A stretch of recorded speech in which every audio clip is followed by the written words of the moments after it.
All right, here we are on section 4.4. This is what you guys, I'm sure, call word problems, and we're going to set up systems of equations in order to solve these word problems. And this kind of just tells you a few things about how to go about this, understand the problem. So this is just basically where you read and reread the problem and try to figure it out. You choose two variables, you identify those variables in some way, right? This variable is this, and so on. I never construct a drawing, but if you think that would help you, that's perfectly fine with me. Propose a solution and check. Now that I'm probably not going to go through that step either. So you translate the problem into two equations, you solve the system, you interpret the results, and we don't write these as ordered pairs. We just kind of explain what each one means. And so I think you'll understand what I'm talking about once we get started here. All right, here's the first one. So we're going to set up a system of equations and we're going to solve this. I'm going to identify what we call the apples and what we call the oranges. Okay, so 3 apples and 5 oranges cost $5.50. However, 4 apples and 6 oranges cost $6.90. Find the price of each. So I'm going to let me put this different color.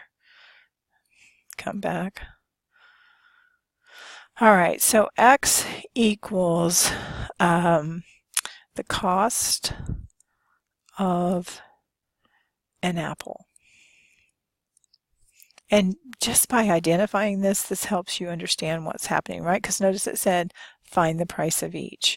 So Y is going to be the cost of an orange.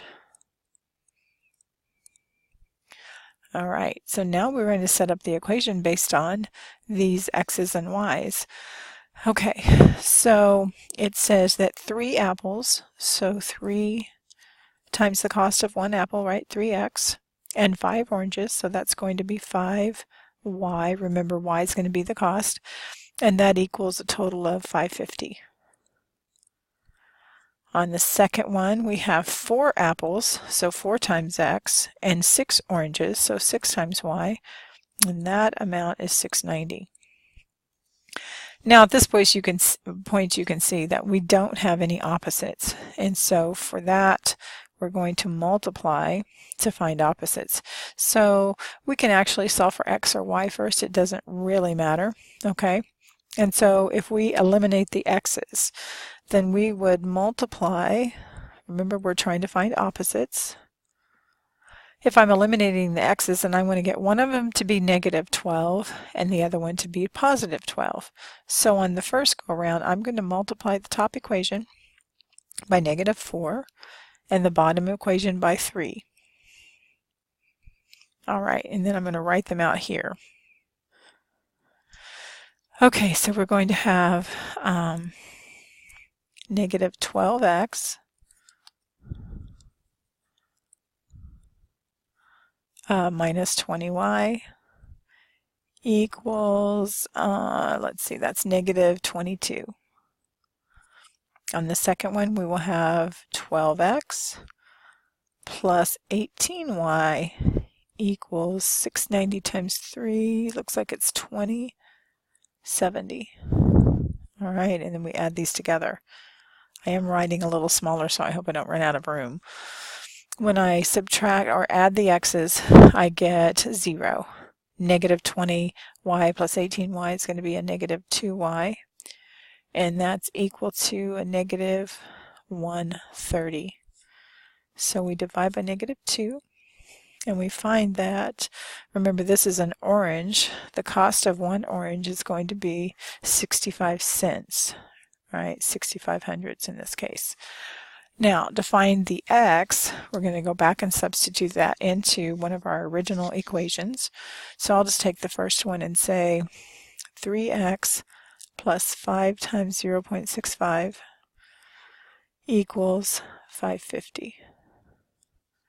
And so that's going to be 3x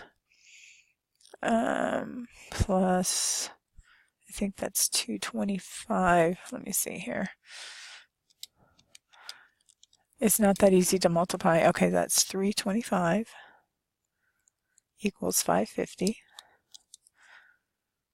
And then we're just solving the equation for x, right? I'm going to subtract 3.25. And 3x equals, let's see.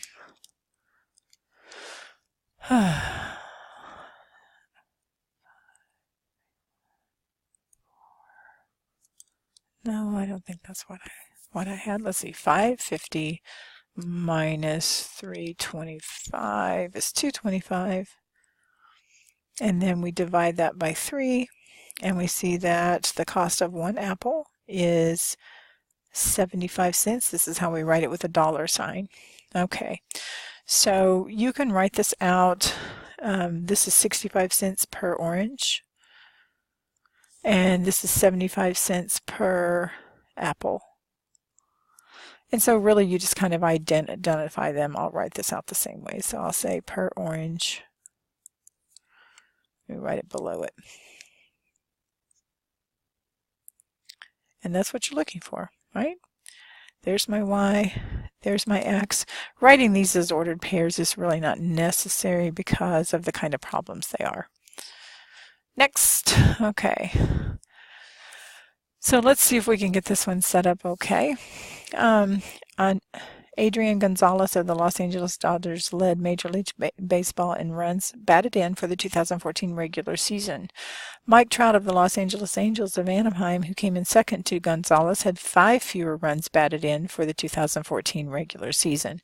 Together, these players brought home 227 runs during the regular 2014 season. How many runs batted in was accounted for by each player?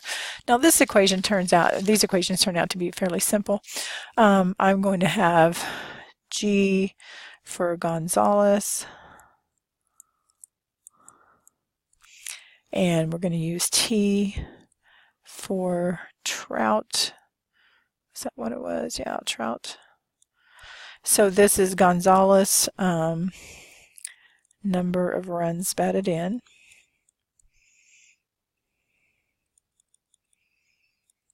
And Trout, number of runs batted in. Now you guys have been doing these kind of problems for many, many years, but so we're going to go back. Let's see, Mike Trout, who came in second to Gonzalez, has 5 fewer runs batted in for the 2014 season. So Mike Trout has 5 fewer than Gonzalez, and that equation is going to look like this. The number of runs batted in by Gonzalez minus 5 is the number for Mike Trout. And then it said right here, together they brought home 227 runs. So that means the number by Gonzalez plus the number by Trout equals 227. And that's my 2 equations. So notice that my first equation is already solved for t, which makes it nice, right? This one right here. Well, I don't want to really circle that, but t equals g minus 5. So I'm going to substitute, let me try that again. I'm going to substitute g minus 5 into this equation for the second equation for t. Okay, so that's going to be g plus g minus 5. I'm putting that in parentheses just so it stands out a little bit, equals 227. You can see that this equation is not too bad. So I have 2 times g minus 5 equals 227. I'm going to add 5. 2g equals, let's see, that would be 232. And then we divide to solve. So for Gonzalez, right, we get, I'm going to go this direction. G is 116. And now we're going to go back and substitute to find the number for Trout, which is quite easy, right? So if I take, it doesn't really matter which one, right? 116 plus t equals 227. We're going to subtract 116 from both sides.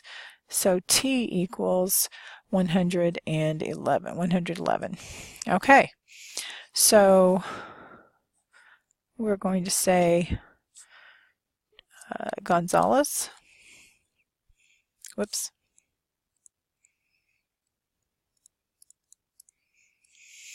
116 runs. I'm going to just abbreviate that some. We know it's runs batted in. And Trout had 111 runs. And that's my answer. All right. So I'm going to stop the video. It looks like we may only get about 2 equations per video. That's okay. I only have about 6 of these, I believe. So we'll stop for now, and I'll start another video soon.